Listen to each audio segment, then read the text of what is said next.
जी अस्सलाम वालेकुम। कैफे आज के लेक्चर का आगाज़ करते हैं। Lecture number 65। आज के लेक्चर में हमारा चैप्टर तकरीबन कंप्लीट हो जाएगा। एक दुका छोटे छोटे कंसेप्ट रह जाएंगे, मेजर हमारा चैप्टर कंप्लीट हो जाएगा। और आज के होम असाइनमेंट में आपको एग्ज़ाम लेवल की केस स्टडीज़ दी गई हैं। अब टाइम आ गया है कि जो कुछ आपने चैप्टर में सीखा है एवेल्यूएट कर सकें कि हम इसे एग्ज़ाम लेवल की केस स्टडी पे अप्लाई करने के काबिल हैं कि नहीं। स्टार्ट में याद रखिए आपको कुछ प्रॉब्लम्स आएंगी प्रोसीजर में, यानी स्टार्ट में शुरू में 1-2 दिन आपने अपना एक्यूरेसी लेवल 50 और 60 के दरमियान में रखना है। फिर उसके बाद तीसरे चौथे दिन 60 से 70 के दरमियान में। फिर उसके बाद 80% से ऊपर आपने कोशिश नहीं करनी कि आपका सलूशन मैच हो। ये डिफरेंस हमेशा कुछ ना कुछ आता रहेगा, क्योंकि बहुत से प्रोसीजर जजमेंट की बेस पे हम बनाते हैं, तो आपकी जजमेंट हमेशा एग्जामिनर की जजमेंट या इवन टीचर की जजमेंट से भी डिफरेंट हो सकती है। तो अगर 80% तक आपकी केस स्टडी या उसके प्रोसीजर मैच हो जाते हैं, 80% तादाद में बोल रहा हूँ मैं, तो इसका मतलब है कि आपकी तैयारी बेहतरीन हो गई। 80% से ऊपर इंक्रीमेंटल एफर्ट्स बहुत ज़्यादा होगी और इसका फ़ायदा ना होने के बराबर है। तो एक तो आपने प्रोसीजर्स गिनने हैं जब भी कोई केस स्टडी करेंगे कि मैंने कितने प्रोसीजर लिखे हैं, सोल्यूशन में कितने हैं और क्या मेरे प्रोसीजर कम है। एक ये काउंटिंग, एक ये होगी क्वांटिटेटिव एनालिसिस करना है प्रोसीजर का। फिर क्वालिटेटिव एनालिसिस करना है कि क्या जो एक प्रोसीजर मैंने भी लिखा सोल्यूशन में भी है, क्या उसको डिस्क्राइब मैंने सही किया है। कहीं ऐसा तो नहीं कि मैंने उसे 3-4 अल्फाज में डिस्क्राइब कर दिया हो, सोल्यूशन में वो कंप्लीट सेंटेंस में है। तो आपको पता है एग्ज़ाम में हमने उसे कंप्लीट सेंटेंस फॉर्म में डिस्क्राइब करना होता है। हाँ, इसमें अगर अल्फाज का फ़र्क हुआ, यानी इन्फॉर्मेशन आपने भी इंक्लूड की है, उससे भी इंक्लूड किया, अल्फाज का फ़र्क है, वो इररेलेवेंट है। लेकिन अगर फ़र्क इस चीज़ का है कि आपने उसे 3-4 अल्फाज में समेट दिया है, जबकि बुक में या आई कैप के सोल्यूशन में वो कंप्लीट सेंटेंस फॉर्म में है, तो आपने प्रैक्टिस ये करनी है कि उसे कंप्लीट सेंटेंस फॉर्म में ही प्रेजेंट किया करें। शुरू में 2-3 दिन ये प्रॉब्लम होगी आपको, लेकिन जैसे जैसे केस स्टडी को सॉल्व करेंगे और सोल्यूशन के साथ कंपेयर करते जाएंगे, जो डिफरेंस है उसको अपने पास नोट करके अगला क्वेश्चन करने से पहले रिवाइज करेंगे, तो आपकी परफॉर्मेंस अपग्रेड होती जाएगी। तकरीबन 3 दिन आपको लगेंगे एग्ज़ाम लेवल तक पहुंचने के लिए। ट्रांजिशन फेज जो होता है ना, यानी आपने जो सीखा है लर्निंग को केस स्टडी में अप्लाई करने के लिए और एग्ज़ाम लेवल तक पहुंचने के लिए 3 दिन लगेंगे। तो इन 3 दिनों में आपने रिटर्न केस स्टडीज़ हर रोज़ करनी है। और हमारे ईद से पहले भी 3 लेक्चर ही हैं। इसका मतलब है ईद से पहले इंशाल्लाह हम इस लेवल पे पहुंच जाएंगे कि सब्सटेंटिव, ये चैप्टर तकरीबन आज कंप्लीट हो गया। इक्का दुक्का कंसेप्ट है वो कल कर लेंगे छोटे छोटे। कल और परसों फिर हमने प्रैक्टिस करनी है इन केस स्टडीज़ की। इसमें इंशाल्लाह आप इस काबिल हो जाएंगे कि एग्ज़ाम लेवल की केस स्टडीज़ को अटैम्प्ट कर सके। ठीक है, फिर ईद के बाद जो हमारा पहला दिन होगा उसमें हम फ्रेश चैप्टर स्टार्ट करेंगे। ये चैप्टर कल कंप्लीट हो जाएगा। परसों का दिन मैंने इसलिए कि नया चैप्टर स्टार्ट नहीं करवा रहा, इससे पहले ज़ाहिर अटेंडेंस थोड़ी कम होगी, तो उसमें हम प्रैक्टिस करेंगे। लेकिन उस प्रैक्टिस में भी क्वेश्चन ऐसे मैं सेलेक्ट करूँगा कि आपको सीखने को काफ़ी कुछ मिले। ठीक है जी, और आपकी जो प्रॉब्लम्स होंगी उनको भी हम डिस्कस करेंगे जी कल के लेक्चर में। वैसे चलें यार, भी कल के लेक्चर की तरफ आते हैं। पहले ये असाइनमेंट आपसे कलेक्ट की गई थी, उसके बाद रिटर्न कर दिया गया है असाइनमेंट प्राइस के साथ। कुछ स्टूडेंट्स को एप्रिसिएशन के लिए क्लास में हम CRN बोल के प्राइस दे रहे हैं। 145366 हाइब्रिड में शाबाश कर दिया। 123920 जी, ये कौन है? 123920 कोई नहीं, ये भी हाइब्रिड के लगते हैं। चलिए 146253 शाबाश। 142446 शाबाश जी। अब चलते हैं अपने क्वेश्चंस की तरफ। अच्छा, पहले तो मुझे ये बताइए कि क्या प्रीवियस जो कल वाले लर्निंग ऑब्जेक्टिव थे, कल वाले एरियाज़ के हमने सब्सटेंटिव प्रोसीजर सीखे, इनमें कोई प्रॉब्लम है तो बता दीजिए। कल हमने कौन कौन सा सीखा था? Sir, provision and contingency. हाँ जी, और ये मैंने आपको बताया था कि रिप्रोडक्शन का क्वेश्चन अगर है तो प्रोविजन के प्रोसीजर अलग और कंटीजेंसी के अलग होंगे। लेकिन अगर केस स्टडी में पूछता है तो ये एक ही, आप इसको मिक्स करके भी बता सकते हैं। केस स्टडी में ये लिटिगेशन में ज़्यादातर पूछता है, कोई ना कोई लिटिगेशन आपको केस स्टडी में इंक्लूड करवा देगा कि केस फाइल हुआ है। आपने उस केस की नेचर को समझना है, क्योंकि बाज़ औक़ात लीगल केस की वजह से प्रोविजन एंड कंटीजेंसी के प्रोसीजर तो आएंगे ही, वो केस किस वजह से है वो दूसरा एरिया भी हो सकता है इफेक्ट हो। जैसे अगर वो पेटेंट्स की वायलेशन का केस है तो फिर का मतलब हमारे पेटेंट्स इंपेयर हो चुके होंगे। अगर वो हमारी प्रोडक्ट को इस्तेमाल करने से कस्टमर को कोई नुकसान हुआ है, उस वजह से केस फाइल किया है, तो हमारी प्रोडक्ट भी हो सकता है एनआरबी पे राइट डाउन हो। ठीक है, तो आपने केस को स्टडी करना है। बाज़ औक़ात ये मैं आपको बता चुका हूँ, एक सिचुएशन के अंदर एक से ज़्यादा एरियाज़ भी इफ़ेक्ट होते हैं। अमूमी तौर पे जो ट्रेंड है उसका, वो एक सिचुएशन में हो सकता है 2 एरियाज़ को टेस्ट करें। मैक्सिमम जो उसने टेस्ट किया ना, मैक्सिमम 3 एरियाज़ को टेस्ट किया। अच्छा, जब ये ज़्यादा एरियाज़ को टेस्ट करता है ना, आपको ये लग रहा होगा कि ये मुश्किल हो रहा है क्वेश्चन, हालांकि ये कंपैरेटिवली आसान हो जाता है। क्योंकि अगर एक एरिया है ना, तो उसका मतलब है एक एरिया के ही आपने 7-8 प्रोसीजर लिखने हैं, वो ज़्यादा मुश्किल है। 3 एरियाज़ पूछे हैं तो उसका मतलब हर एरिया के 2-2, 3-3 प्रोसीजर लिखने हैं, वो आसान है। ठीक है, लेकिन बहरहाल आपने एनालिसिस करना है सिचुएशन को पढ़ के, क्या सारे आप रेलिवेंट एरियाज़ को आइडेंटिफाई कर पाते हैं कि नहीं कर पाते हैं। ठीक है जी सर, ये अप्रोच ठीक है कि हमें कोई एरिया है, पेपर में कोई एरिया है, उसकी असर्शंस तो हमें पता है 6 जो भी हैं, अब असर्शन को ज़हन में रख के सोचने के इसको वेरीफाई करने के लिए। अच्छा, इनका एक अप्रोच है, वो अप्रोच बेसिकली मैं स्टूडेंट्स को एंड पे सिखाया करता हूँ। उस अप्रोच को हम कहते हैं, यूँ एक स्टूडेंट ने नाम दिया तो मुझे पसंद आया, मैंने भी उस अप्रोच का नाम रखा निंजा अप्रोच। वो निंजा अप्रोच क्या है वो सुन लीजिए। अच्छा, पहले मुझे ये बताइए, इसमें कोई प्रॉब्लम है? पहले इसको निपटा लें। वो अभी मुझे याद कराइएगा, निंजा अप्रोच के ऊपर मैंने डिस्कशन करनी है। इस प्रोसीजर में कोई प्रॉब्लम है?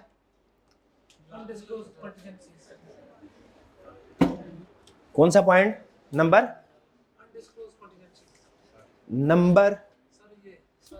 हाँ, अच्छा, टू आइडेंटिफाई। अच्छा ठीक है, वो कह रहा है बाज़ औक़ात ऐसा होता है, टू आइडेंटिफाई अनडिस्क्लोज्ड कंटीजेंसीज। इसका मतलब ये है कि कंटीजेंसी में बड़ा प्रॉब्लम ये होती है, क्योंकि वो डिस्क्लोजर्स होते हैं, तो हो सकता है कंप्लीट डिस्क्लोजर इंक्लूड ना किए गए हों। जैसे क्लाइंट ने 4 लीगल केसेस आपको बताया, 5वां छुपा लिया, तो उसने इस कंप्लीटनेस को इंश्योर करने के लिए कि सारी के सारी कंटीजेंसीज इंक्लूड हो गई हैं कि नहीं, क्या प्रोसीजर है वो उसने बताए हैं कि मैनेजमेंट से इंक्वायर कर लें, मिनट्स रिव्यू कर लें, लीगल एक्सपेंसेस को चेक कर लें, न्यूज़पेपर्स पढ़ लें। न्यूज़पेपर में बाज़ कंपनी के बारे में, उस इंडस्ट्री के बारे में इंफॉर्मेशन होती है, तो रिटन रिप्रेजेंटेशन ऑब्टेन कर लें। इस सारे प्रोसीजर से अगर कोई ऐसी कंटीजेंसी है जो मैनेजमेंट ने आइडेंटिफाई नहीं की, मोस्ट प्रोबेबली आप उसको आइडेंटिफाई करने के काबिल हो जाएंगे। इनमें से कुछ प्रोसीजर समझ लीजिए लेस रिलायबल, या समझ लीजिए कि वीक प्रोसीजर हैं, और कुछ ज़्यादा स्ट्रॉन्ग प्रोसीजर है। जैसे इंक्वायर मैनेजमेंट या ऑब्टेन रिटन रिप्रेजेंटेशन, ये हम परफॉर्म ज़रूर करते हैं, लेकिन ये तो वीक है, क्योंकि मैनेजमेंट से ऑब्टेन करें, मैनेजमेंट ज़ाहिर है हमेशा ओके की रिपोर्ट देगी मोस्ट लाइकली, कभी कभार प्रॉब्लम बता भी देते हैं मोस्ट लाइकली। और जो मिनट्स ऑफ द मीटिंग है, ये किसी हद तक मॉडरेट लेवल पे अच्छा प्रोसीजर है। और ये जो रिव्यू लीगल एक्सपेंस और बिजनेस प्रेस है, ये स्ट्रॉन्ग प्रोसीजर है, क्योंकि जो नॉर्मली न्यूज़पेपर वगैरह में इंफॉर्मेशन आती है वो बाइस नहीं होती, मतलब उन्हें इस चीज़ से गर्ज नहीं होती कि कंपनी बेहतर परफॉर्म करे या ना करे, वो अमूमी तौर पे न्यूज़ को ब्रेक कर देते हैं। तो ये प्रोसीजर उसने बताए हैं जिससे कोई भी ऐसा कंटीजेंसी या प्रोविजन जो मैनेजमेंट ने हो सकता है हमें ना बताई हो, हम डिस्क्लोज करने के काबिल, आइडेंटिफाई करने के काबिल हो जाएंगे। ठीक है जी, और कोई क्वेश्चन? फॉलोअप कंटीजेंसी, फॉलोअप का मतलब ये होता है, फॉलोअप जनरल जैसे इंग्लिश में भी बोलते हैं इसको, फॉलोअप करना, सब्सिक्वेंट स्टेटस पता करना कि क्या है। ठीक है, ये पिछले साल का अगर कोई कंटीजेंसी, हमारा स्टार्टिंग पॉइंट जो होता है ना प्रोविजनल कंटीजेंसी में, याद रहे वो अमूमी तौर पे लास्ट ईयर होता है। जैसे लीगल केस है, हम कहते हैं भाई पहले ये बताओ पिछले साल के जो लीगल केसेस हैं उनका क्या बना। अमूमी तौर पे तो जो पिछले साल के लीगल केसेस हैं वो इस साल भी आने चाहिए। हाँ, अगर उनमें से कोई एडजस्ट हो चुका है, डिसीजन हो चुका है जिसका, वो ख़त्म हो जाएगा, और जो न्यू केसेस है वो आ जाएंगे। तो इसलिए वो कह रहा है स्टार्ट करो लीगल केसेस में, ख़ास तौर पे लिटिगेशंस की प्रोविजन को देखते हुए कि पिछले साल के लीगल केसेस है उनका follow up mean subsequent status क्या है। ऐसा तो नहीं कि कोई केस अभी डिसाइड हुआ भी नहीं है, चल रहा है, और पिछले साल मैनेजमेंट ने रिपोर्ट किया था, इस साल नहीं किया। अगर आप थोड़ा सा गौर करें ना, तो ये प्रोसीजर एक एनालिटिकल प्रोसीजर की तरह है। जैसे हम नॉर्मल अक्रूवल या लाइबिलिटीज़ के केस में देखते हैं ना कि इस साल कौन कौन सी लाइबिलिटीज़ और अमाउंट्स हैं और पिछले साल कौन कौन सी है, कि देखने के लिए कहीं ऐसा तो नहीं कि जो पिछले साल थी इस साल नहीं है, कंप्लीटनेस इंश्योर कर। तो ये भी उससे मिलता जुलता पॉइंट है, सब्सिक्वेंट स्टेटस देखना है पिछले साल के लीगल केसेस का।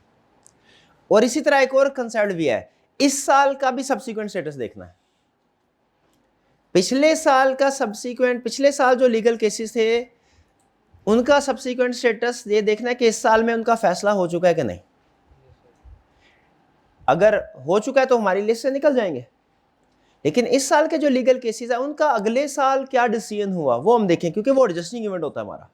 आपको एडजस्टिंग इवेंट की एग्जांपल बताई थी ना, इसीलिए हम फॉलो अप पिछले साल के केसेस का भी करते हैं, इस साल के केसेस का नेक्स्ट ईयर में अगर डिसीजन अगले 2-3 महीने में हो गया हो वो फॉलो अप भी लेते हैं उनका। जी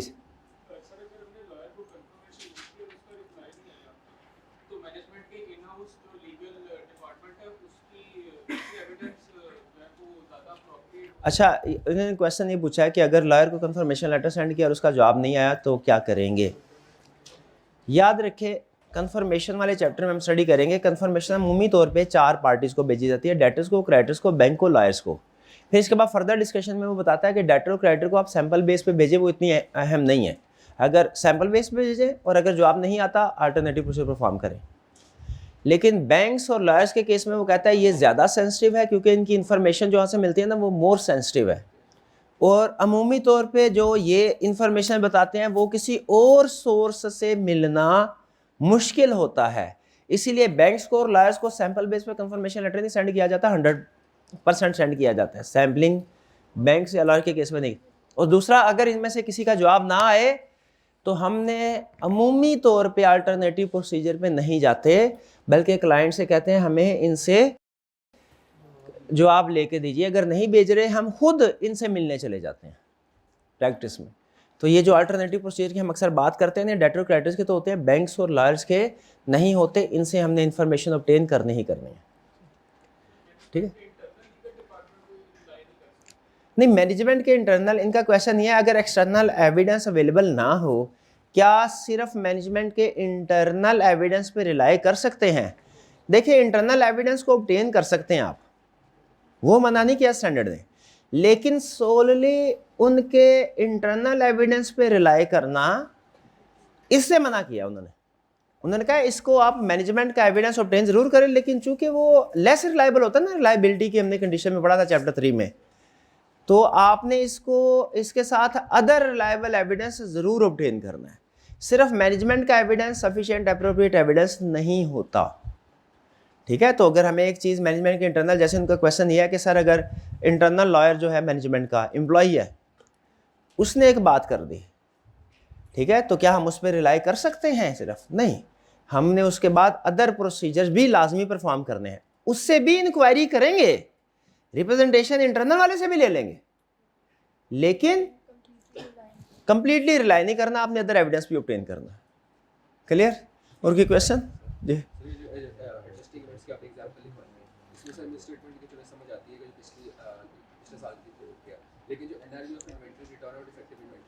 अच्छा, ये एग्जांपल जो मैंने एडजस्टिंग इवेंट की लिखवाई थी उनके ऊपर वो थोड़ा डिस्कशन डिटेल करना चाह रहे हैं, इनके ऊपर हम डिस्कशन ज़रूर करेंगे। ठीक है, लेकिन इनका चैप्टर है चैप्टर 20, उसमें मैं डिटेल में डिस्कस, अभी सिर्फ इसको याद कर लें, अभी समझने की कोशिश ना करें। समझ आ जाए तो अच्छी बात, जिन्होंने R2 पढ़ा हुआ है ना उनको समझ आ गई होगी, लेकिन जिन्होंने नहीं पढ़ा तो वो फॉर द टाइमिंग इसको सिर्फ याद कर लें। मैंने समझाना ज़रूर है, लेकिन अगर आप चैप्टर 20 में देखेंगे ना, उसमें डेफिनेशन भी है, एग्जाम्पल भी है, एडजस्टिंग की अलग, नॉन एडजस्टिंग की अलग, मैनेजमेंट की रिस्पॉन्सिबिलिटी, सारा डिटेल डिस्कशन हुई है, मैं वहाँ पे समझाऊंगा। ठीक है जी, और की क्वेश्चन, लेकिन अभी आपने याद करना है, क्योंकि ये केस स्टडी में यूज़ होगा ना, तो आपको पता होना चाहिए कि अगर एनआरवी इन्वेंट्री की ईयर एंड के बाद रिड्यूस हो गई है और इसको एनआरवी पे रिकॉर्ड नहीं किया, ये मिस स्टेटमेंट है। ईयर एंड के बाद डेटर बैड डेट हो गया, लिक्विडेटर पॉइंट हुआ, तो उसकी प्रोविजन रिकॉर्ड होनी चाहिए, नहीं की तो ये मिस स्टेटमेंट है। ठीक है, तो याद जरूर कर लिए एग्जांपल्स को। ये 3 एग्जांपल्स दी मैंने, 5 एग्जांपल दी थी एडजस्टिंग, 5 कौन कौन सी थी? Bankruptcy of debtor, legal case, NRV of inventory, return of defective inventory, miss statement. शाबाश। अच्छा, एक एग्जांपल नॉन एडजस्टिंग की भी लिख ले, नॉन एडजस्टिंग इवेंट की भी एक एग्जांपल लिख ले इसके साथ ही, वो है natural disaster after the year and. Natural disaster क्या है? सैलाब आ गया, आग लग गई, जलजला आ गया, अर्थक्वेक, फायर, फ्लड, ये सारे नॉन एडजस्टिंग इवेंट की एग्जांपल। इनको हम कलेक्टिवली बोलते हैं नेचुरल डिजास्टर। एग्जाम में वो कोई भी कह दे, ठीक है। तो नेचुरल डिजास्टर, आग लग जाए, सैलाब आ जाए, जलजला आ जाए, तो वो सारे के सारे हम नेचुरल डिजास्टर, वो नॉन एडजस्टिंग इवेंट है। नॉन एडजस्टिंग इवेंट का रूल ये होता है, एडजस्टिंग इवेंट में तो हम अमाउंट्स को राइट डाउन करते हैं ना, एक्सपेंस वगैरह रिकॉर्ड करते हैं। नॉन एडजस्टिंग इवेंट में सिर्फ और सिर्फ डिस्क्लोज करना है, सिर्फ और सिर्फ डिस्क्लोज, प्रोविजन वगैरह रिकॉर्ड नहीं करनी होती। नॉन एडजस्टिंग में क्या करना है? डिस्क्लोज। लेकिन अगर डिस्क्लोज नहीं करेंगे तो वो भी मिस स्टेटमेंट हो जाएगी। ठीक है जी, डिस्क्लोज करना लाजमी है, रिकॉर्ड नहीं करते provision non adjusting event. Clear जी। ये केस स्टडी में। अच्छा, एक चीज़ और, केस स्टडीज करते हुए अगर आपको कोई एडिशनल प्रोसीजर या एडिशनल कंसेप्ट मिले तो वो आपने अपने नोट्स वगैरह में, अपने नॉलेज बेस जो भी है आपका, उसमें ऐड कर लेना है। ये नहीं समझना कि ये इररेलेवेंट कंसेप्ट है, क्योंकि मोर देन 95% जो नॉलेज रिक्वायर्ड है ना पास होने के लिए, वो हमारी कोशिश होती है वो वॉल्यूम 1 में इंक्लूड हो जाए। कंसेप्ट्स की बात कर रहा हूँ, वॉल्यूम 2 एप्लीकेशन के लिए है, उस कंसेप्ट की केस स्टडी में एग्जाम लेवल पे एप्लीकेशन। लेकिन बाज़ औक़ात वॉल्यूम 2 करते हुए भी कोई नया कंसेप्ट आ सकता है, नया कंसेप्ट आ सकता है। वो उम्मीद है मुश्किल नहीं होगा, मुश्किल होगा तो आप ज़ाहिर पूछ लेंगे, उम्मीद है मुश्किल नहीं होगा। आपने उस कंसेप्ट को अपने वॉल्यूम 1 में या जो भी अपने नोट्स वगैरह बना रहे हैं उसमें ऐड कर लेना है। ठीक है जी, ये असूल ज़हन में रखिएगा जी। और कोई question? Provision clear? Hybrid class room number 6 में क्लियर? हाइब्रिड क्लास रूम, अच्छा हाइब्रिड क्लास रूम नंबर 4 और 6 में हमारे कोई साथी हैं, हमारे यानी स्टाफ मेंबर है कोई? चलिए ठीक है, ज़रा इंश्योर कीजिएगा रूम नंबर 4 और 6 में कोई शोर शराबा वगैरह ना हो। वैसे तो नहीं करते, अच्छे बच्चे हैं सारे, लेकिन फिर भी एहतियातन। ठीक है मेरे भाई। अच्छा, रूम नंबर 6 में कोई प्रॉब्लम? ओके, शाबाश। अब नेक्स्ट, ये लर्निंग ऑब्जेक्टिव 11 भी किया था हमने। 11 में कोई प्रॉब्लम? अच्छा, 11 में हमने एक छोटी सी एक्सरसाइज साथ ये भी की थी कि असर्शन वगैरह भी, ताकि प्रैक्टिस हो जाए। तो थोड़ा बहुत मेरा ख्याल है आपको अगर अब प्रोसीजर बता दिया जाए तो असर्शन लिंक करने के काबिल हो गए होंगे आप। लेकिन अगेन ये स्किल अभी होगी आपकी 50 to 60% के दरमियान में। अब ये 50% से ज़्यादा कैसे होगी? प्रैक्टिस के ज़रिए। ठीक है, तो अब से ऑनवर्ड आपने रिटर्न प्रैक्टिस, आज से ऑनवर्ड रिटर्न प्रैक्टिस लाजमी और बहुत ज़रूरी है। यही रिटर्न प्रैक्टिस जो आज होम असाइनमेंट दिए ना, आज से ऑनवर्ड जो, यही आपको बताएगी कि एग्जाम लेवल की केस स्टडी आप अटेम्प्ट करने के काबिल हैं या नहीं है। अभी सिर्फ आप सीख रहे थे, अब उसको अप्लाई करने की बारी आ गई जी। कंफर्मेशन लेटर सेंड करने से, कंफर्मेशन के चैप्टर में हम स्टडी करेंगे 3 असर्शन वेरीफाई होती हैं।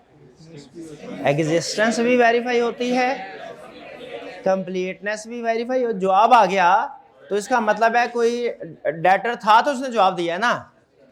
कंप्लीटनेस भी वेरीफाई होती है, क्योंकि अगर हमने कोई ट्रांजैक्शन कम की होगी ना, वो कहता है भाईजान आपने ये मेरे रिकॉर्ड के मुताबिक ये भी आपने क्यों इंक्लूड की। और राइट्स एंड ऑब्लिगेशन भी। लेकिन कंप्लीटनेस के ऊपर ना थोड़ा आर्गुमेंट है। स्टैंडर्ड में कुछ और लिखा है, आपकी बुक में कुछ आईकैप ने कुछ और, तो हम आईकैप को फॉलो करेंगे। तो आईकैप कहता है कंफर्मेशन से कंप्लीटनेस की असर्शन वेरीफाई नहीं होती। ठीक है, तो हम उसको फिर बाद में डिस्कस करेंगे कि क्यों नहीं होती। ठीक है, आपने ध्यान में रखना है कंफर्मेशन से एग्जिस्टेंस की असर्शन वेरीफाई होती है, राइट्स एंड ऑब्लिगेशन की असर्शन वेरीफाई होती है, कंप्लीटनेस की असर्शन कंफर्मेशन से वेरीफाई अब क्यों नहीं होती। इस सवाल का ये अभी नहीं पूछना सवाल, ये चैप्टर 14 में मैं जवाब दूंगा जी। एक्यूरेसी भी हो सकती है, कट ऑफ की हो सकती है कि नहीं, कट ऑफ की एक्यूरेसी से ज्यादा बेहतर है आप कट ऑफ लिख रहे, कट ऑफ की असर्शन। कट ऑफ की कैसे हो सकती है, कट ऑफ तो काउंट बैलेंस की असर्शन है ही नहीं, कट ऑफ तो काउंट बैलेंस की। कंफर्मेशन लेटर आप नोट कीजिए, कंफर्मेशन लेटर सारे हम बैलेंस शीट वाले एरियाज में भेज रहे हैं, डेटर्स हो, क्रेडिटर हो, बैंक हो, लॉयर्स। इनडायरेक्ट रिलेशनशिप की वजह से, डेटर्स का इनडायरेक्ट रिलेशनशिप सेल्स के साथ, क्रेडिटर का इनडायरेक्ट रिलेशनशिप परचेजेस के साथ, उस वजह से जी। और कोई question? Non current liabilities clear. Next था हमारा इक्विटी, नहीं करवाया था मैंने, लेकिन इसका क्वेश्चन दिया था, क्वेश्चन किया आपने? चले कोई नहीं, आज तक अगर आपने सब्सटेंटिव प्रोसीजर का एक क्वेश्चन भी नहीं किया ना, उसकी माफी मिल सकती है इस सूरत में कि आज से आपने कोई क्वेश्चन स्किप नहीं करना। चलिए, सेल्स में कोई प्रॉब्लम?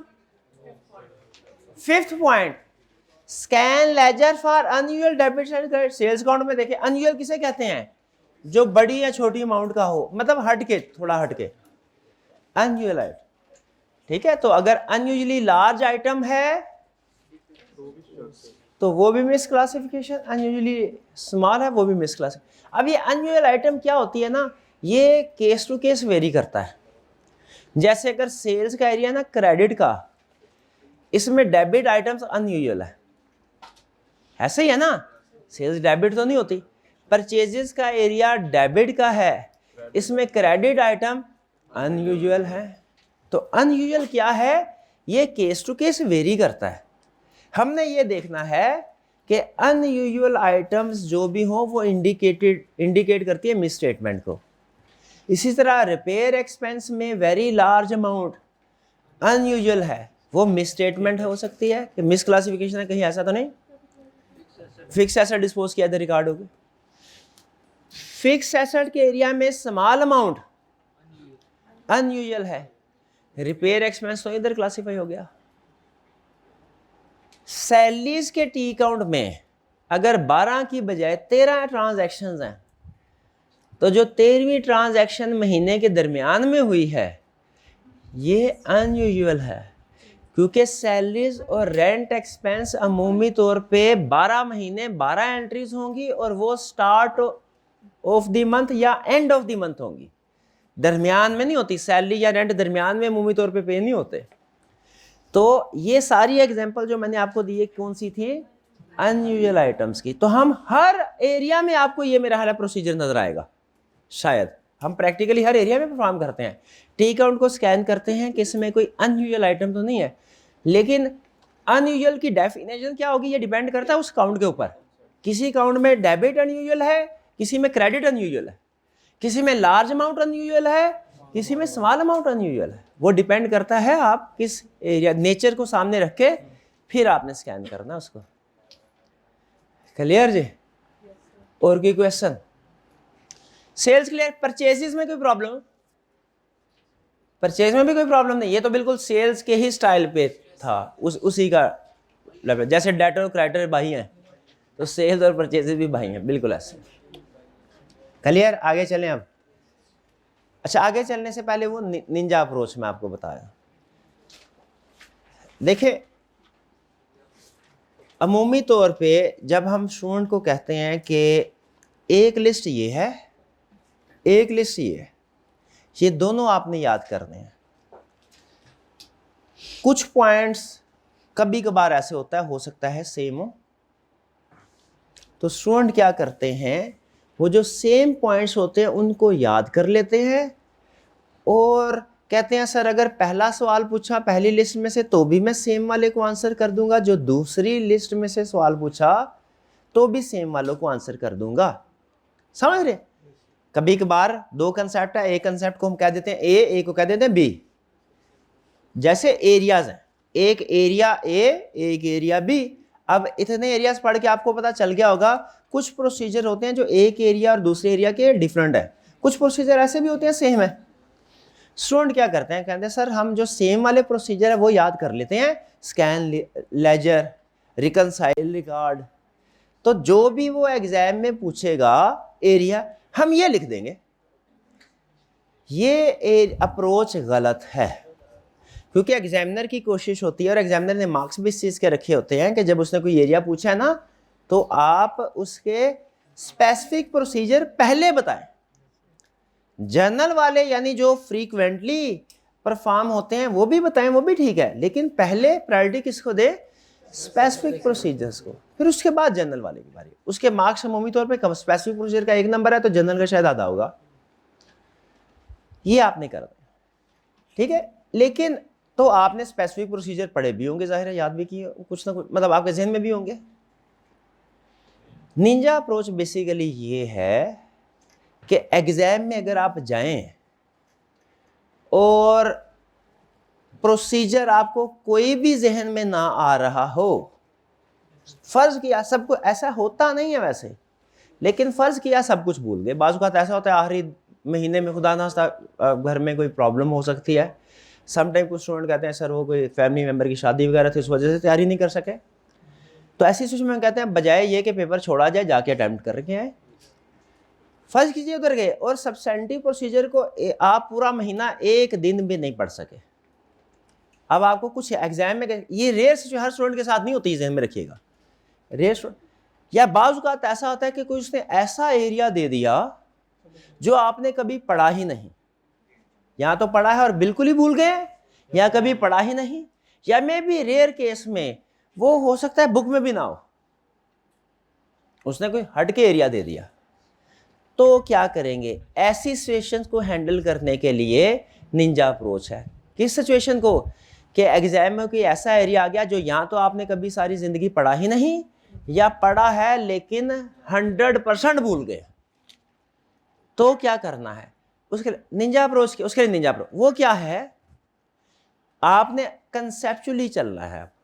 हालांकि ये रिकमेंडेड नहीं है, ये सिर्फ उस वक्त जब और कोई रास्ता ना हो, जब और कोई रास्ता ना हो तो क्वेश्चन खाली छोड़ने से बेहतर है इस अप्रोच के मुताबिक क्वेश्चन कर रहा है। अब वो मैं अप्रोच आपको बता रहा हूँ, मैं फिर बार बार बोल रहा हूँ, इस अप्रोच को अगर आपने पहले नंबर पे रखा ना तो टोटली गलत है, इसको आखिरी नंबर पे रखना है। यानी पहले पूरी कोशिश करनी है जो याद किया हुआ है वो जहन में आ जाए वो लिखें, स्पेसिफिक प्रोसीजर लिखें। लेकिन फ़र्ज़ कीजिए कुछ नहीं लिख पा रहे, या 2-3 प्रोसीजर के बाद माइंड ख़त्म, ऑडिट ख़त्म, अब क्या करना है, अब आपने कंसेप्चुअली क्या है, आपने ये देखना है वो एरिया कौन सा है, ठीक है, वो एरिया कौन सा है, अकाउंट बैलेंस का या क्लास ऑफ ट्रांजैक्शन का, जो भी एरिया हुआ उसकी अजर्शन को जहन में ले आए, अजर्शन लिख लें, लिख लिए अजर्शन, 6 अजर्शन होगी। फिर आपको पता है कि जब हम किसी भी एरिया को वेरीफाई करते हैं, रिस्क भी एट अजर्शन लेवल असेस करते हैं और प्रोसीजर भी एट अजर्शन लेवल परफॉर्म करते हैं, और प्रोसीजर हमारे होते हैं 7, अजर्शंस कितनी होती हैं 6, प्रोसीजर कितने होते हैं 7। आपने वो 6 अजर्शन लिख लेनी है, फिर सोचना है एग्जिस्टेंस है, भाई मेरा कौन सा प्रोसीजर है जो इस अजर्शन में मैं परफॉर्म कर सकता हूँ, उसको लिख लें।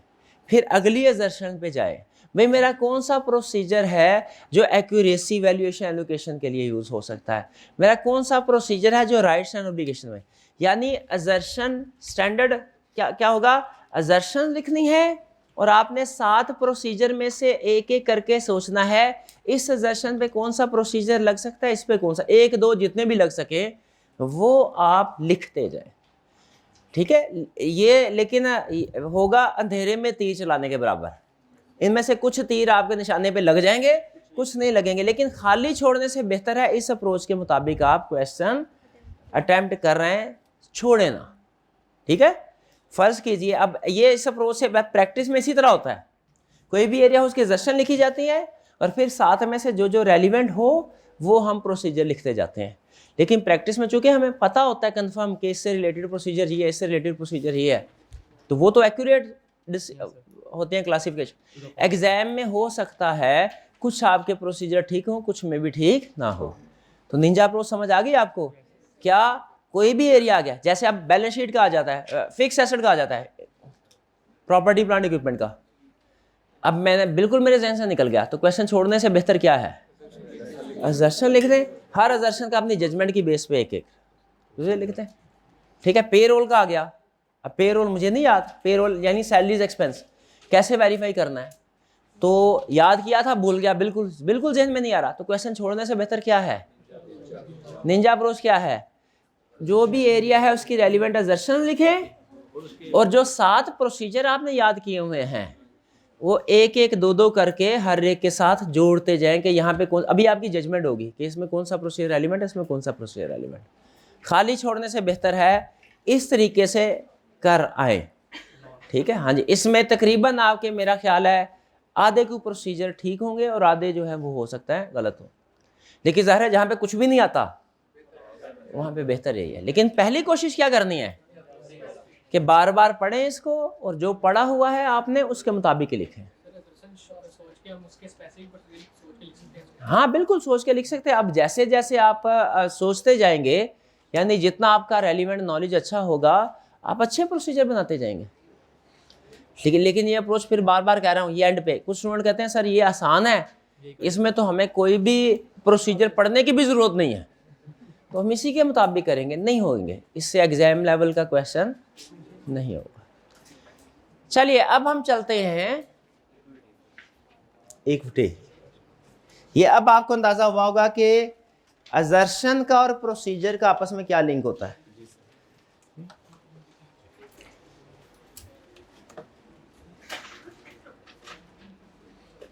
नहीं, पहले हमारे क्वेश्चन थे, sorry, question number 15। List the substantive procedure which may be performed by the auditor to verify the long term bank loan. Area देखें, किस सब्सटेंटिव प्रोसीजर से क्या पता चला हमें, प्रोसीजर वाला क्वेश्चन है। किस एरिया का क्वेश्चन है, इसमें कोई स्पेसिफिक असर्शन के बारे में पूछ रहा है कि ओवरऑल सारे प्रोसीजर पूछ रहा है। क्लियर? अच्छा, अब इसमें चूंकि उसने असर्शन रिक्वायर नहीं की खुद से, तो आप बगैर असर्शन के भी प्रोसीजर लिख सकते हैं। लेकिन फर्ज कीजिए कि अगर वो इस क्वेश्चन को मुश्किल बनाना चाहता और कहता मुझे प्रोसीजर के साथ असर्शन भी लिख के दो, तो क्या आप असर्शन भी लिख सकते थे? Correct. Next, equity. State 4 substantive procedure for verification. ये नहीं कर सकते हम। Case study question 16। ये ऐसा करते हैं, इसको आज के लेक्चर में कंप्लीट करने के बाद करते हैं, आज ही करेंगे हम इसको, याद करवाइएगा। 17, you are the audit senior on the audit engagement of Farhan Foods Limited and assigned to attend the inventory count required.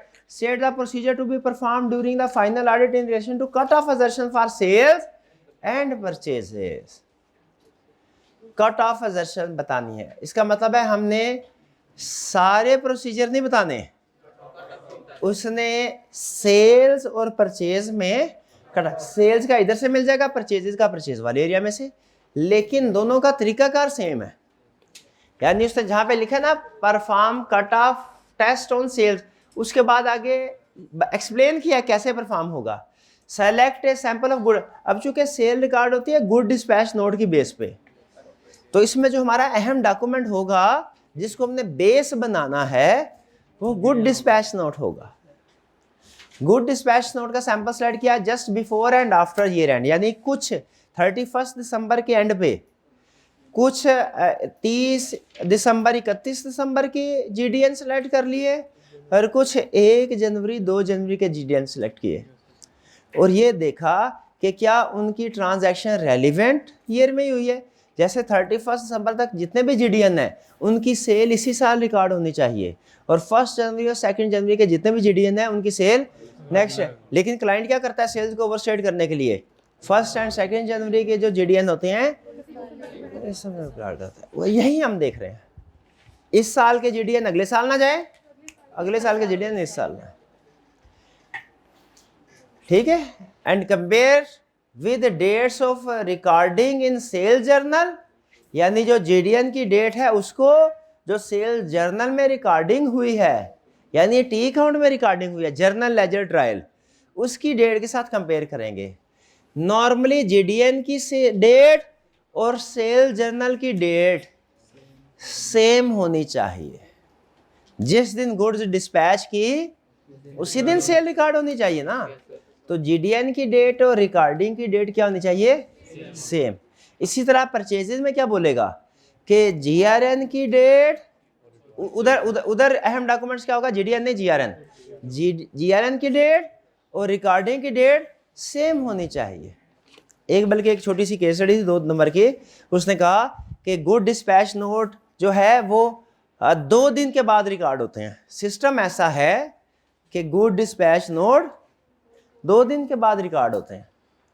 फिर कहने लगा ये weakness in internal control system तो है ना, जाहिर है सेम डे रिकॉर्ड होने चाहिए, डिले हो रहा है तो क्या ये miss statement in financial statements है? देखिए, अगर 15 जनवरी की सेल 17 जनवरी को रिकॉर्ड हो रही है, ये मिस स्टेटमेंट नहीं है क्योंकि उसी साल में हो रही है ना। लेकिन यहाँ ये during the year miss statement नहीं होगी, ये एंड पे होगी। 30 दिसंबर की सेल 1 जनवरी को रिकॉर्ड हो रही है, 31 दिसंबर की सेल 2 जनवरी को रिकॉर्ड हो रही है, ये एंड पे ये मिस स्टेटमेंट होगी। तो इसीलिए हमारा रूल है कि जो जिस दिन की जीडीएन या जीआरएन हो उसी दिन रिकॉर्ड होने चाहिए। ये नेक्स्ट जो हमारा चैप्टर होगा ना इंटरनल कंट्रोल सिस्टम का, उसमें ये चीज़ आपके काम आएगी कि जब जीडीएन तैयार हो जाए या जीआरएन जिस दिन तैयार हो जाए उसी दिन उसका जर्नल लेजर ट्रायल में रिकॉर्ड होना ज़रूरी है, वरना मिस स्टेटमेंट हो जाती है ये एंड पे। पेंडिंग जीआरएन भी मिस स्टेटमेंट, उसको भी हम रिकॉर्ड करवाते हैं, उसको भी करवाएंगे। 17 के बाद नेक्स्ट क्वेश्चन 18 कह रहा है list of substantive procedure that may be performed by an auditor to verify raw material purchases. आपको पता है रॉ मटेरियल की होती हैं, ठीक है जी। मैन्युफैक्चरिंग बिजनेस होगा तो रॉ मटेरियल की परचेजेस होंगी, ट्रेडिंग बिजनेस होगा तो फिनिश गुड की होंगी। प्रोसीजर दोनों में सेम है, इसमें कोई प्रॉब्लम कोई नहीं। चलिए आज के एरियाज को देखते हैं। इक्विटी, अच्छा इक्विटी में ध्यान में रखिएगा, equity is equal to share capital plus reserve. अगर आप इसके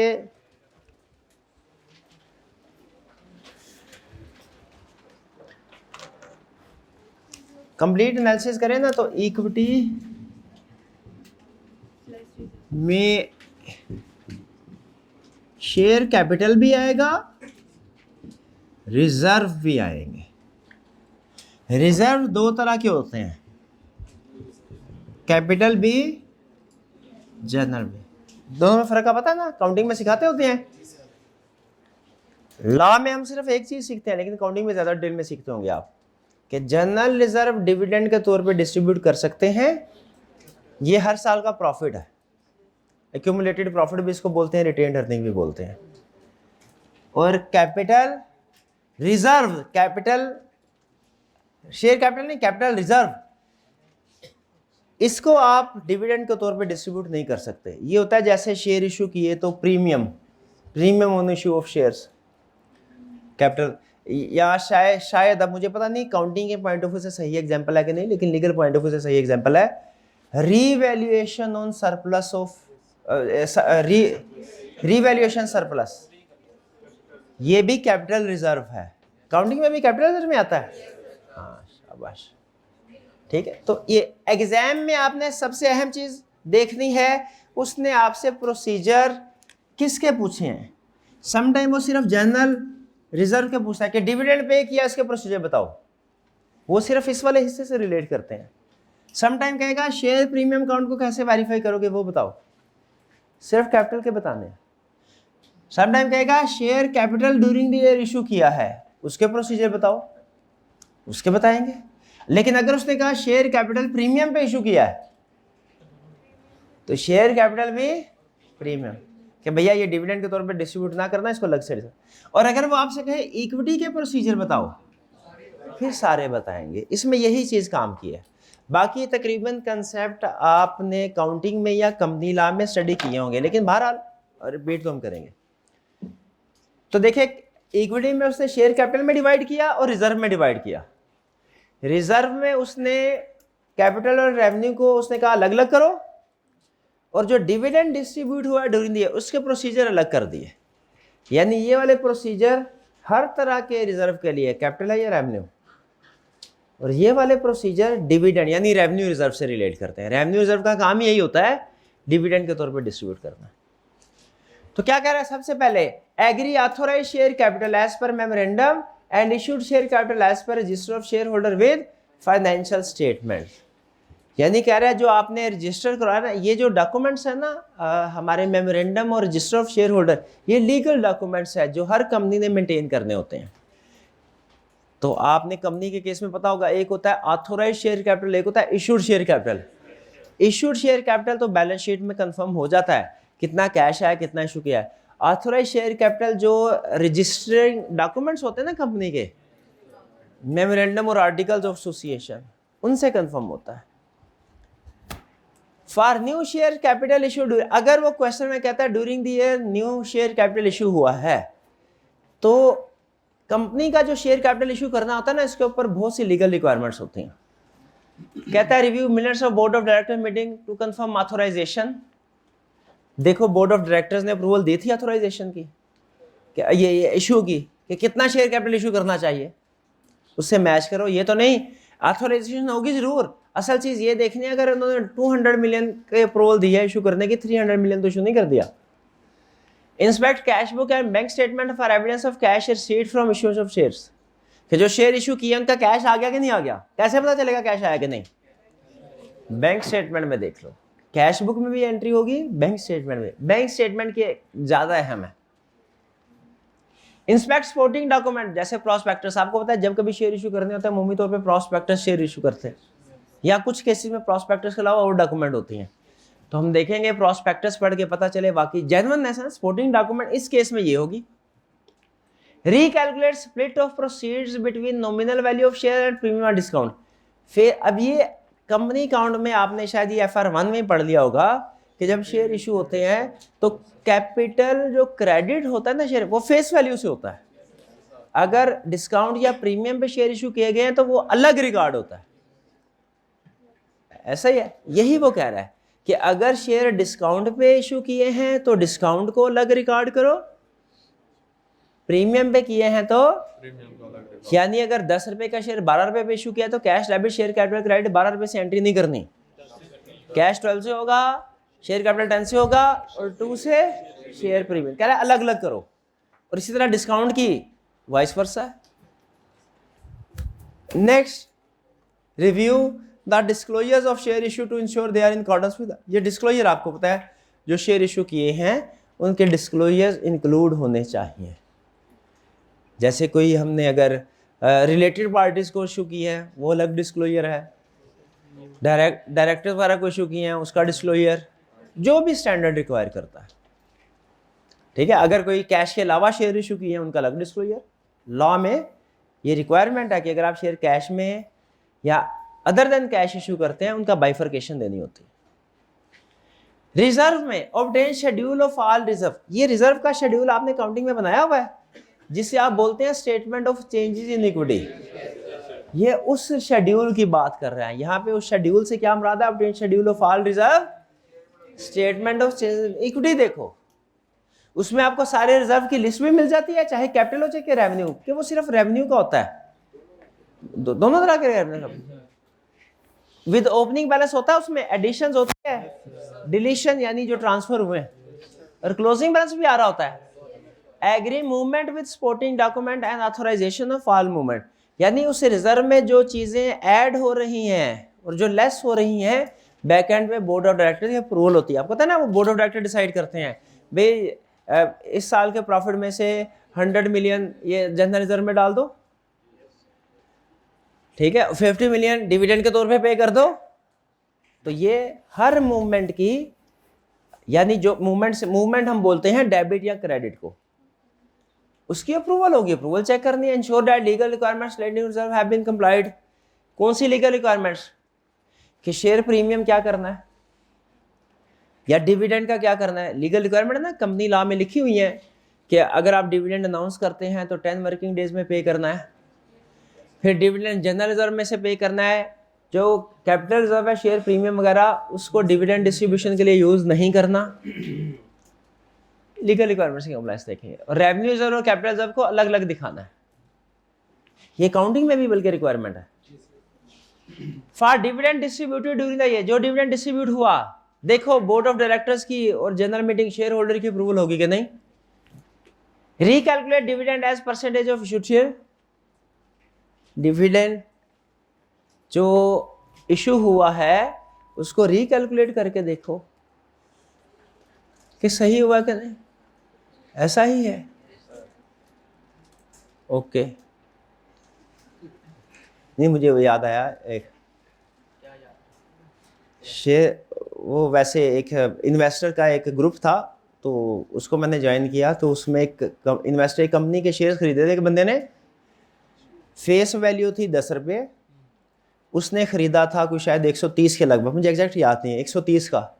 कंपनी ने अनाउंस किया 100% डिविडेंड। कितना? 100% डिविडेंड। वो बहुत खुश सारे। जब बैंक अकाउंट में पैसे आए तो वो 10 रुपये आए थे। अब वो उधर बैठा शोरूम में था, मेरे साथ फ्रॉड हो गया कि 130 का शेयर खरीदा है, कंपनी ने अनाउंस किया है 100% डिविडेंड, तो मेरे को तो 130 मिलने चाहिए। तो उधर कोई पुराना इन्वेस्टर समझाया, भाईजान ये जो डिविडेंड होता है ना, ये फेस वैल्यू के ऊपर कंपनी को मार्केट वैल्यू से गर्ज नहीं होती। मार्केट वैल्यू कंपनी की बुक्स में रिकॉर्ड नहीं होती, कंपनी ने तो फेस वैल्यू के ऊपर उसको रिकॉर्ड किया होता है।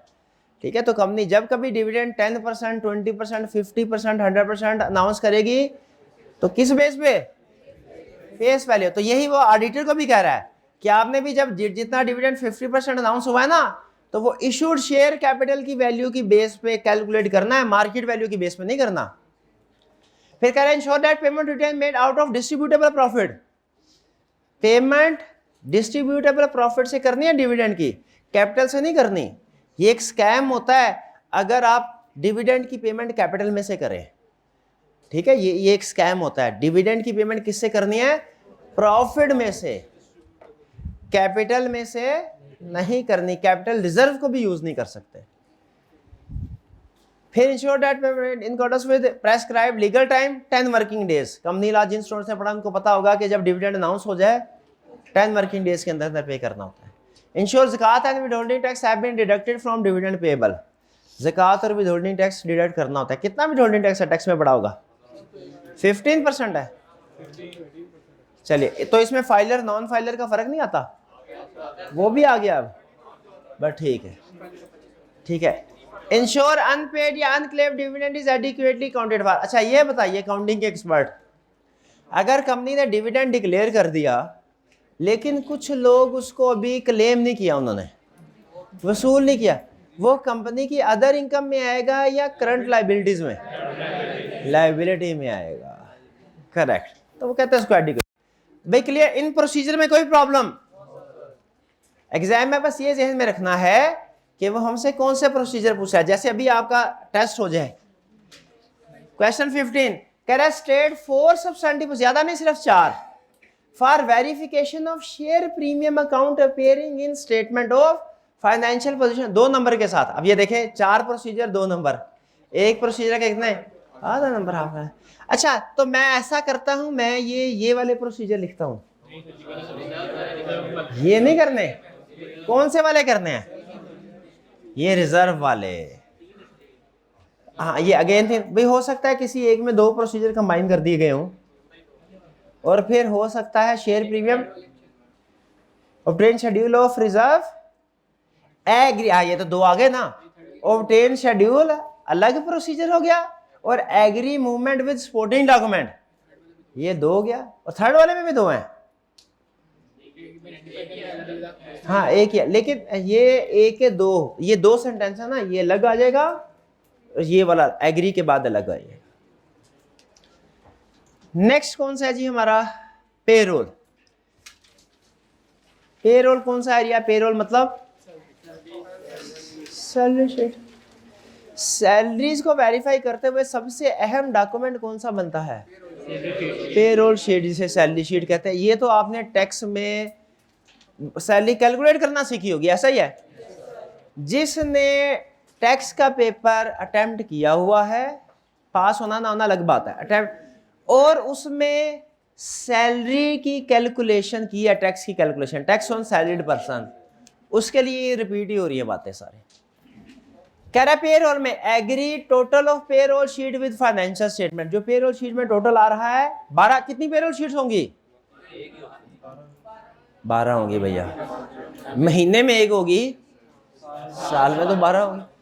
कह रहा है उनका टोटल करके देखो, सैलरीज एक्सपेंस के साथ एग्री होना चाहिए, ऐसा ही है। ये तो नहीं किसी और जगह से एंट्री आ रही है, लेकिन कुछ एंट्री किसी और जगह से भी आ रही होती हैं। हाँ जी, provident fund contribution from employer, वो आपको पता है, वो सैलरी शीट से हट के रिकॉर्ड होता है। एनालिटिकल प्रोसीजर क्या? Compare total payroll expense with prior year. इस साल का सैलरी एक्सपेंस को पिछले साल के साथ कंपेयर करो, कोई प्रॉब्लम? Perform analytical. अच्छा, इसको जरा गौर से देखिएगा, क्योंकि इसके ऊपर वो आपसे केस स्टडी बनवा के टेस्टिंग कर सकता है। On total salaries expense incorporating joiners and leavers and pay increase, compare this figure in actual wages and salaries in finance and investigate any significant difference। क्या क्या रहा है देखें। सैलरीज को जब हमने वेरीफाई करना होता है ना एनालिटिकल प्रोसीजर से, एक होता है एनालिटिकल प्रोसीजर, होता है टेस्ट ऑफ डिटेल। जब टेस्ट ऑफ डिटेल से करना हो ना, तो हम क्या करते हैं, सैलरी शीट का सैंपल सेलेक्ट करते हैं 3-4 महीनों का, उसमें सैलरी शीट के अंदर सैंपल बेस पे कुछ एम्प्लॉयज़ को सेलेक्ट करते हैं और देखते हैं उनकी सैलरी कैलकुलेशन, बेसिक से अलाउंसेस वगैरह की कैलकुलेशन, ग्रॉस सैलरी, फिर टैक्स की डिडक्शन और दूसरी ये सारी सही हुई हैं कि नहीं, सैंपल बेस पे करते हैं। जैसे आपको याद होगा फिक्स एसेट्स में भी यही काम करते थे कि फिक्स एसेट रजिस्टर लिया, जिसका सैलरी शीट में सारे इंडिविजुअल एम्प्लॉयज़ की कैलकुलेशन आ रही होती है, फिक्स एसेट रजिस्टर में इंडिविजुअल फिक्स एसेट्स की कैलकुलेशन आ रही होती है। सैंपल बेस पे कुछ फिक्स एसेट को सेलेक्ट करके उनकी डेप्रिसिएशन की कैलकुलेशन चेक करते हैं ना, तो सैलरी शीट में क्या करते हैं हम, सैंपल बेस पे कुछ एम्प्लॉयज़ को सेलेक्ट करके उनकी कैलकुलेशन को चेक करते हैं, ठीक है। लेकिन वो होता है हमारा टेस्ट ऑफ डिटेल। ये देखिए नीचे वही कह रहा है, payroll sheet cast a sample of payroll sheet to confirm completeness and accuracy of the payroll. ये कास्ट का क्या मतलब है? टोटल करना। कह रहा है पहले टोटल करके देख लो, पेरोल शीट का टोटल ठीक है सारे एम्प्लॉयज का, और वो इनकम स्टेटमेंट में सैलरी एक्सपेंस के साथ मैच करता है। कहीं ऐसा तो नहीं 11 महीनों की सैलरी है, 12वें महीने में अभी पेमेंट हुई नहीं, अगले महीने होगी, दिसंबर की सैलरी की पेमेंट 5 जनवरी को होगी, तो पता चला 5 जनवरी को उन्होंने पेरोल बनाई है, 5 जनवरी को रिकॉर्ड कर दिया। हालांकि दिसंबर का एक्सपेंस दिसंबर में रिकॉर्ड होना चाहिए। टोटल कर लिया, ये मैं आपको टेस्ट ऑफ डिटेल बता रहा हूँ इसके। फिर सैंपल ऑफ एम्प्लॉयज सेलेक्ट करें और रिकैलकुलेट करें ग्रॉस पे, डिडक्शन, नेट पे। ये भी समझ आ गया? जैसे डेप्रिसिएशन को रिकैलकुलेट करते हैं सैंपल बेस पे। Select a sample of employees from payroll and verify whether employees exist. कहीं ऐसा तो नहीं कि एम्प्लॉय है ही नहीं और जाली सैलरी पे हो रही है।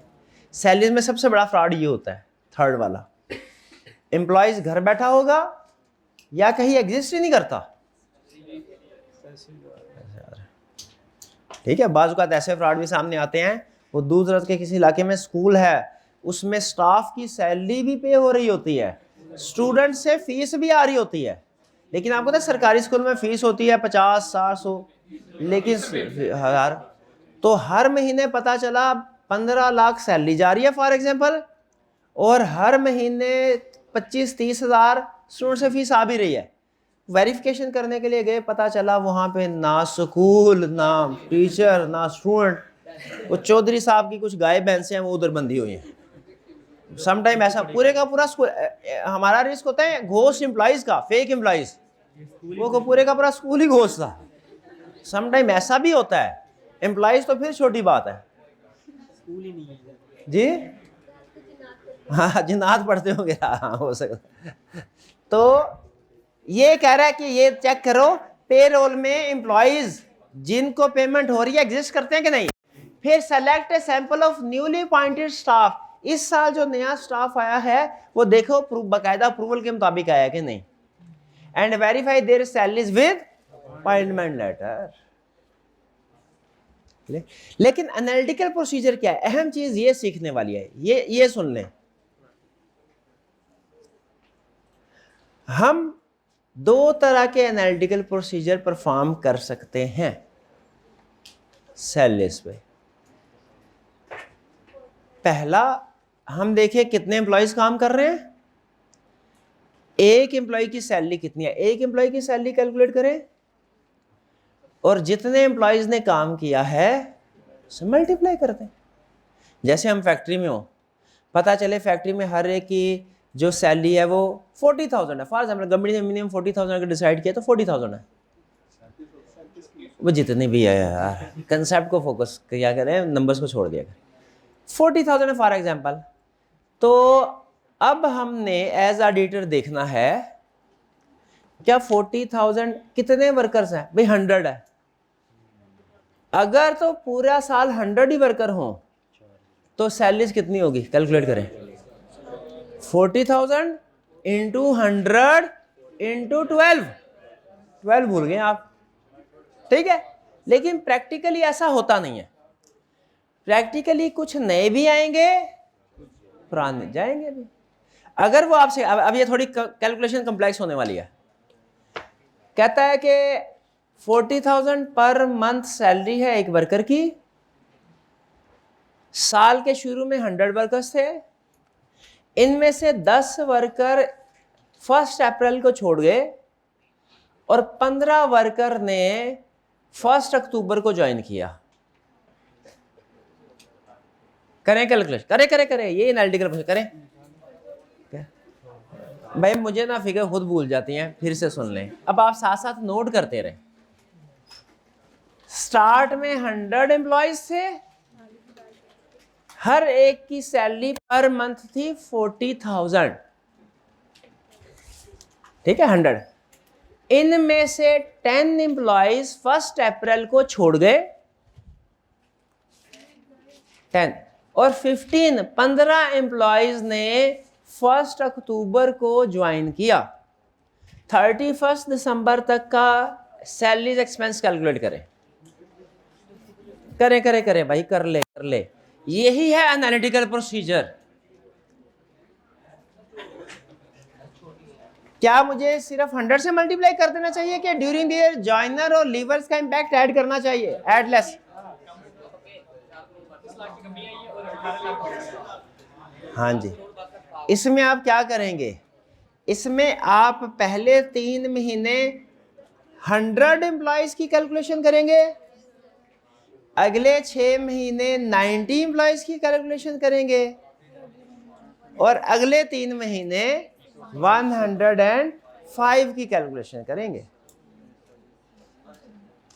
ठीक है भाई, समझ आ गई बात। इसको मजीद मुश्किल बनाया जा सकता था अगर मैं आपसे ये कहता कि 1 जुलाई को 10% इंक्रीमेंट दिया गया है सब एम्प्लॉय, लेकिन वो मैंने नहीं किया ताकि सिंपल कंसेप्ट बिल्ड हो जाए, वो किसी क्वेश्चन में करेंगे। भाई ये एनालिटिकल प्रोसीजर समझ आया आपको? ये छोटी सी कैलकुलेशन मुश्किल तो नहीं है, कि है मुश्किल। अच्छा आप सुने, एक दूसरा तरीका भी है, ये है जब उसने आपको number of employees wise data दिया हो। एक दूसरा तरीका भी है, प्रैक्टिस में हम दूसरा तरीका अपनाते थे। जो मैं तरीका आपको बताने जा रहा हूं ना, ये हमने 2024 ईयर एंड है, इसकी सैलरी एक्सपेंस वेरीफाई करना है। हम लेते थे 2023 का एक्सपेंस, टोटल एक्सपेंस, टोटल सारे एम्प्लॉयज का एक्सपेंस महीने का। क्या उठाते थे हम, दिसंबर 2023। करने क्या लगे हैं, ईयर 24 का सैलरीज एक्सपेंस वेरीफाई करने लगे हैं। तरीका वारदात जरा समझिएगा क्या है, गौर से वेरीफाई करना है और करना भी है 3 मिनट के अंदर। सैलरी एक्सपेंस क्या, दिसंबर 23 का, पिछले साल जो खत्म हुआ है उसके सैलरी शीट ली, उसको मल्टीप्लाई किया 12 से, क्या आ गया हमारे पास? पूरे साल की सैलरी। अगर पूरे साल में और कोई चेंज ना हुआ हो तो यही सैलरी हो, लेकिन ऐसा होता नहीं, अब चेंज भी आएगा। ड्यूरिंग द ईयर कुछ एम्प्लॉयज ने ज्वाइन किया होगा, कुछ ने छोड़ा होगा। अब जरा सुनिएगा, जो ज्वाइन करते हैं उन्हें हम कहते हैं इफेक्ट ऑफ ज्वाइनर्स, उनकी सैलरी को ऐड कर देते हैं, ऐड होनी चाहिए। लेकिन जो एम्प्लॉय छोड़ के चले गए क्या करते हैं? उनकी सैलरी को माइनस क्यों करते हैं? क्योंकि जो दिसंबर वाली सैलरी है ना, उसकी में उसकी अमाउंट शामिल है, 12 से मल्टीप्लाई किया, वो पूरे साल की सैलरी शामिल है। वो अगर 4 महीने पहले छोड़ गए, 4 महीनों की माइनस करनी है ये चीज। और एंड इसे कहते हैं इफेक्ट ऑफ जॉइनर, और इफेक्ट ऑफ जॉइनर ऐड होता है, इफेक्ट ऑफ लीवर्स लेस होता है। और एंड पे अगर उसने कह दिया कि 10% बोनस दिया है तो बोनस को ऐड कर दें। ये है एनालिटिकल। और प्रैक्टिस में इस तरीके से हम कैलकुलेशन करते हैं। एग्जाम में आपको मे बी वो नंबर ऑफ एम्प्लॉयज की कैलकुलेशन करवाए या मे बी टोटल करवाए, लेकिन प्रैक्टिस में हम कैसे कैलकुलेशन करते हैं? टोटल की। क्योंकि प्रैक्टिस में प्रॉब्लम ये होती है, हर एक की सैलरी एक जैसी नहीं होती। अगर हर एक की सैलरी एक जैसी हो ना, फिर नंबर ऑफ एम्प्लॉयज की बेस पे आप कैलकुलेशन कर सकते हैं। ठीक है, ये शायद किसी छोटी ऑर्गेनाइजेशन या जिसमें मिनिमम वेजेस पे करते हैं सिर्फ, उसमें एप्लीकेबल हो। प्रैक्टिस में सीईओ की सैलरी भी आ रही होती है, क्लर्क की सैलरी भी आ रही होती है, तो हम उसे नंबर ऑफ एम्प्लॉयज के साथ नहीं, हम उसे फिर टोटल एक महीने की सैलरी लेके कहते हैं कि जी इस महीने में चूंकि सीईओ भी शामिल है सैलरी में, सीएफओ भी, वर्कर भी, तो इसको 12 से मल्टीप्लाई करो। समझ आ गया आपको? अब ये इस तरह की कैलकुलेशन अगर आपको दी जाए तो कर लेंगे। मैं पहले ये टर्म टेस्ट में कैलकुलेशन इंक्लूड करने लगा था एक क्वेश्चन में, फिर मैंने कहा नहीं, समझाई नहीं तो आप शायद नहीं पिक कर पाएंगे, फिर मैंने नहीं की। मैंने कहा नेक्स्ट टाइम करेंगे। तो अब मैं इस तरह की कैलकुलेशन इंक्लूड कर दूंगा किसी टेस्ट में। ये देखिए अब आपको समझ आई। परफॉर्म एनालिटिकल प्रोसीजर यानी on total incorporating joiner and leavers and pay increase. Joiner, leaver, pay increase समझ आ गया? कह रहा है compare this figure with actual wages जो फाइनेंशियल स्टेटमेंट में रिकॉर्ड हुई है। अगर तो दोनों में इमटेरियल डिफरेंस है तो होगी वेरिफिकेशन, अगर मटेरियल डिफरेंस है इन्वेस्टिगेट करेंगे। ठीक है, और ये भी एक एनालिटिकल प्रोसीजर है। Compare payroll expense month wise, ये देखने के लिए किसी महीने में अनयूजुअल हाई एक्सपेंस तो नहीं है। क्लियर? अच्छा, ये तीनों एनालिटिकल प्रोसीजर है। ये दो है कंपैरिजन, ये इजी है। ये थोड़ा सा एनालिटिकल प्रोसीजर है, ये कंपैरिजन नहीं है। हाँ जी, इन दोनों में फर्क क्या? इस तरह के प्रोसीजर में जिसमें हम एक महीने या साल के एक्सपेंस को पिछले साल के साथ कंपेयर करते हैं कंपैरिजन में, और इस तरह के प्रोसीजर में क्या फ़र्क है, ये हम एनालिटिकल प्रोसीजर का डिटेल में चैप्टर सीखेंगे, जो तकरीबन समझे आधा हो गया है। वो गालबन है चैप्टर 16 है शायद, 16 हो। एनालिटिकल प्रोसीजर देखें, चैप्टर कौन सा चैप्टर है? 15 में सीखेंगे। लेकिन याद रखिएगा, एनालिटिकल प्रोसीजर दो तरह के होते हैं। एक है कंपैरिजन, जैसे ये पहला प्रोसीजर, जैसे तीसरा प्रोसीजर, और एक होता है प्लॉजिबल रिलेशनशिप। ये जो सेकंड वाला है ना, ये प्लॉजिबल रिलेशनशिप है जी। इसमें पिछले साल के साथ कंपेयर नहीं करते, लेकिन ये डिटेल आपको बाद में बताऊं। क्लियर हो गया ये? नेक्स्ट एक्सपेंसेस, ये एक्सपेंसेस रूटीन के। अच्छा, अब ये एक्सपेंसेस है, कोई भी एक्सपेंस कह देना, ये हर एक्सपेंस के लिए, चाहे वो यानी जो हमने पढ़ लिया ना अलग से, उसके लिए नहीं। ये ना सैलरीज एक्सपेंस पूछ ले और आप कहें सर ये ने कहा था ये हर तरह के एक्सपेंस के लिए। जो कोई एरिया अलग से पढ़ा है हमने, वो अलग से प्रोसीजर है। सैलरीज के अलावा और इंटरेस्ट एक्सपेंस के अलावा, इंटरेस्ट एक्सपेंस अभी पढ़ना है, जितने भी एक्सपेंसेस हैं, रिपेयर एक्सपेंस कह ले, एडवर्टीजमेंट एक्सपेंस कह ले, उनके लिए, सबके लिए ये। अच्छा, इंटरेस्ट एक्सपेंस आपको पता है कैसे वेरीफाई करेंगे हम? लोन एग्रीमेंट इंस्पेक्टर शाबा, और रेट लोन एग्रीमेंट से उठाएंगे, और रिकैलकुलेट कैसे करेंगे? प्रिंसिपल की अमाउंट को रेट के साथ और पीरियड के साथ मल्टीप्लाई, खत्म, यही लिखा हुआ है। हाँ, एक चीज और लिखी है कि इंटरेस्ट की पेमेंट चेक कर लेना बाद में, वो हो गई है कि नहीं। अगर इंटरेस्ट एक्सपेंस है तो पेमेंट हो जानी चाहिए, अगर इंटरेस्ट इनकम है बैंक स्टेटमेंट में रिसीव हो जाना चाहिए। सिंपल। एक्सपेंसेस में भी क्या देखेंगे? पे हो गया। Compare current year expense with prior year, inquire difference, analytical procedure. Ensure that expenses requiring accrual have been accrued at year end and have been paid after the year end. ये देखा accrual और expense का ताल्लुक है।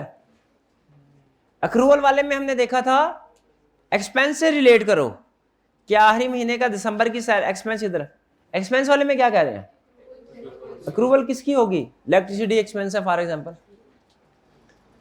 Ensure that prepaid expense have been appropriately adjusted. कुछ expense accrual में होता है, कुछ prepayment में। Scan GL for annual entries. Repair expense है तो देखो, बड़ी आइटम्स तो नहीं। Select a sample of transaction vouch as follows, ये थोड़ी काम की बात करने लगा है। जैसे रिपेयर एक्सपेंस है, सैंपल सेलेक्ट करो कुछ एक्सपेंसेस का, क्या चेक करना है? इंस्पेक्ट सपोर्टिंग डॉक्यूमेंट्स के मौजूद है कि नहीं। क्यों सपोर्टिंग डॉक्यूमेंट्स क्यों चेक कर रहे हैं? होंगी तो जेन्युइन एक्सपेंस है, वरना हवाई फेक एक्सपेंस है।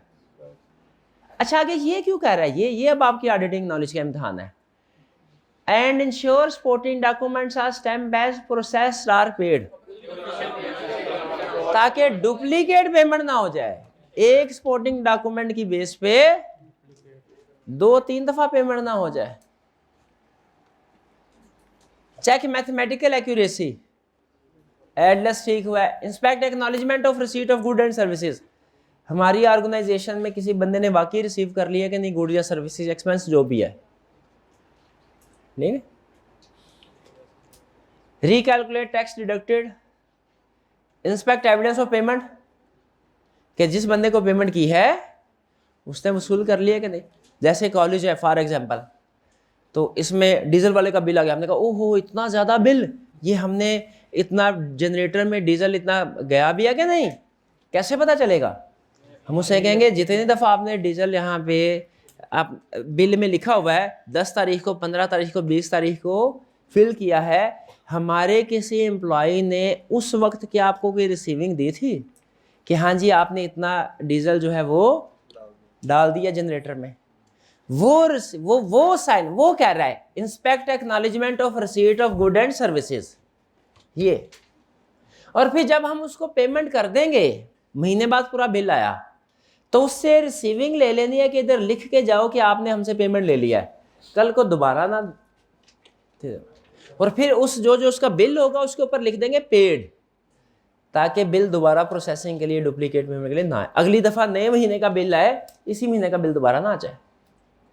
Ensure that expenses incurred for the purpose of business, ये बिजनेस के लिए है, किसी का डायरेक्टर का पर्सनल एक्सपेंडिचर नहीं है।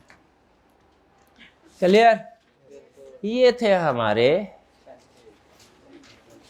अब जैसे अब आप नोट करेंगे थोड़ा बोरिंग थे आज वाले, इसलिए कि शुरू वाले 2 रीजन है। एक रीजन प्रोसीजर अब रिपीट होना शुरू हो गए अक्सर, और दूसरी रीजन शुरू वाले प्रोसीजर ज्यादा अहम और ज्यादा मुश्किल थे, ज्यादा टेक्निकल थे ये वाले पर। लेकिन याद रखें हमने पढ़ने सारे हैं, बाज़ औक़ात वो कभी कभी इजी भी पूछ लेता है, इजी बट अनएक्सपेक्टेड वो पूछता है, बिल्कुल इजी नहीं। कौन से वाले पूछता है? Easy but unexpected. चलिए ये तो हो गए हमारे आज का लेक्चर प्लान। ओ नहीं नहीं नहीं, एक रह गया क्वेश्चन। अच्छा चले 16 आपकी आज की होम असाइनमेंट, लेकिन ये एक चीज इधर लिखी हुई है special gift for case studies, सिर्फ देख ले। पहले मुझे ये बताएं, क्या लाजमी है कि आई कैप जब केस स्टडी सेट करे तो जो उसने वॉल्यूम 1 में हमने पढ़ा है, आई कैप की बुक में जो कंसेप्ट लिखे हुए हैं सारे वही पूछे? वो कोड ऑफ एथिक्स में भी ये काम कर रहा है कि सिचुएशन सिखाता कुछ और है, कुछ और डिफरेंट। और जैसे इस अटेम्प्ट में जिन स्टूडेंट्स ने पेपर दिया उनको अंदाजा होगा कि इस दफा की जो उसने सिचुएशन है थोड़ी सी अजीब सी बनाई थी। सब्सटेंटिव प्रोसीजर में भी ये काम कर सकता है, बल्कि करता होता है।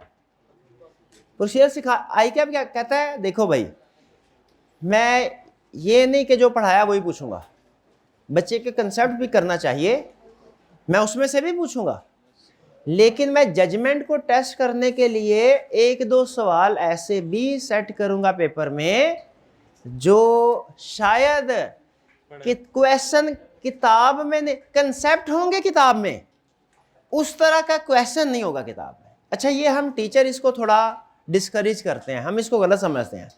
हम कहते हैं भाई कंसेप्ट की बेस पे जितनी तरह के क्वेश्चन आपने पूछने हैं पूछें, वो आपका हक है, लेकिन उनका कोई एक हमें फॉर्मेट तो दे दे कि एक इस तरह का क्वेश्चन आएगा, फिर उस तरह के क्वेश्चन 10 दफा पूछने हमें कोई इतराज नहीं।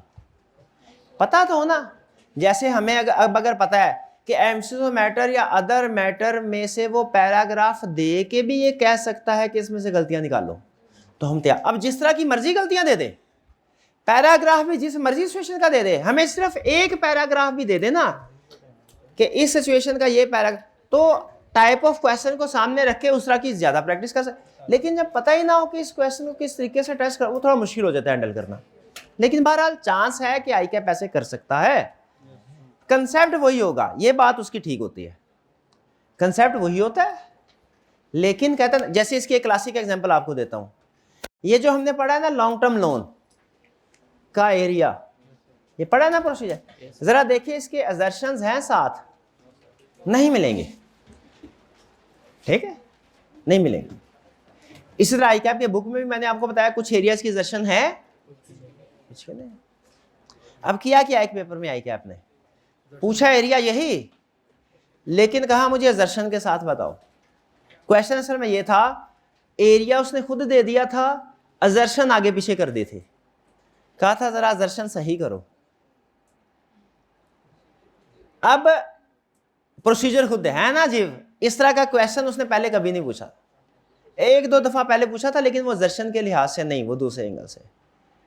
अब अगर आपको ये पता ही ना हो कि आई कैप खुद से भी प्रोसीजर दे सकता है और हमें कह सकता है बताओ ये प्रोसीजर इस एरिया या इस असर्शन से रेलिवेंट है कि नहीं, अगर आपको कभी पता ही ना हो, एग्जाम में एकदम से ऐसा क्वेश्चन सामने आ जाए, तो आप शायद उसको प्रॉपरली अटेम्प्ट ना कर सके। 8-10 मिनट तो उसको समझने में लग जाएंगे, यार ये पहली दफा देखा है क्या क्या रहा है।